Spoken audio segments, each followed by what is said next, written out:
దానికన్నా కూడా నియోజకవర్గంలోని ప్రతి కుటుంబంలోని ప్రతి సభ్యుడు ఈ కార్యక్రమానికి రావాలి.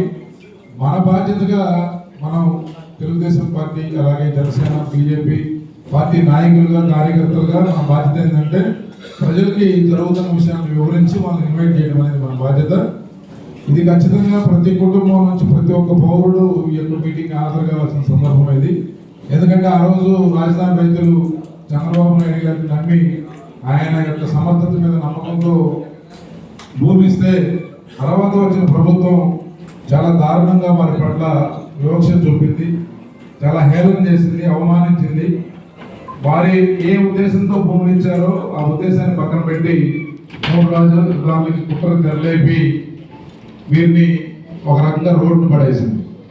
అలాంటి పరిస్థితుల్లో ఆ రోజు అమరావతి నుంచి తిరుమల వరకు రైతులందరూ కూడా కలిసి పాదయాత్ర చేస్తామంటే కులాలకు అతీతంగా, మతాలకు అతీతంగా, ప్రాంతాలకు అతీతంగా, నియోజకవర్గాలకు అతీతంగా ఆ రోజు ప్రజలందరూ కూడా అమరావతి రైతులు చేస్తున్న పాదయాత్రకి ప్రమాదం పెట్టారు.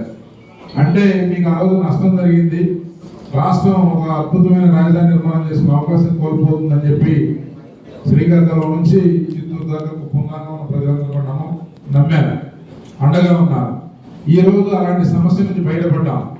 మనమందరం కూడా ఈరోజు భవిష్యత్తు పట్ల ఒక భరోసాతో ముందుకెళ్తా ఉన్నాం. ఇలాంటి పరిస్థితుల్లో మీ ప్రాంతంలో జరుగుతున్న కార్యక్రమానికి మీరందరూ కూడా చొరవ తీసుకోవాల్సిన అవసరం ఉంది. మా నియోజకవర్గంలో ఒక 4 రోజుల పాటు అమరావతి పాదయాత్ర జరిగితే 50,000 మందికి పైగా 4 రోజులు అక్కడ ఉండే ఆ యాత్రలో ఉన్న రైతులను కంటికి రెప్పలాగా చూసుకుంటూ ఉద్యమానికి ఒక ఊపు తెచ్చింది పర్చూరు నియోజకవర్గం. అది ఆ రోజు మీరెవరో మమ్మల్ని అడగలేదు, లేకపోతే పార్టీ మాకు చెప్పలేదు, కానీ అది ఒక బాధ్యతగా తీసుకున్నాం కాబట్టి ఒక ల్యాండ్ మార్క్ గా ఆ పర్యటన విజయవంతం చేశాం. తర్వాత ఏమైందో మీ అందరికీ తెలుసు. అది అంటే మీరు చేసే పర్యటనలో పోరులో నిజాయితీ ఉంది, నష్టపోయారు, అండగా ఉండాలనే ఒక తలంపుతో ఆ రోజు ప్రతి ఒక్కరు కూడా మీకు అండగా నిలిచారు. రేపు కూడా అమరావతి కార్యక్రమానికి వివిధ ప్రాంతాల నుంచి, రాష్ట్రం నలుమూల నుంచి ప్రజలు లక్షలాదిగా తరలిస్తున్నారు.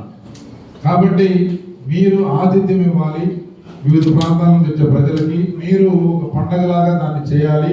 మీరు చొరవ తీసుకోవాలి, బాధ్యత తీసుకోవాలి. ఎవరు మీకు చెప్పాల్సిన పని లేదు. అది ఆ స్పిరిట్ నింపే కార్యక్రమం లాగా ప్రతి ఒక్కరిలోకి వెళ్ళగలిగితే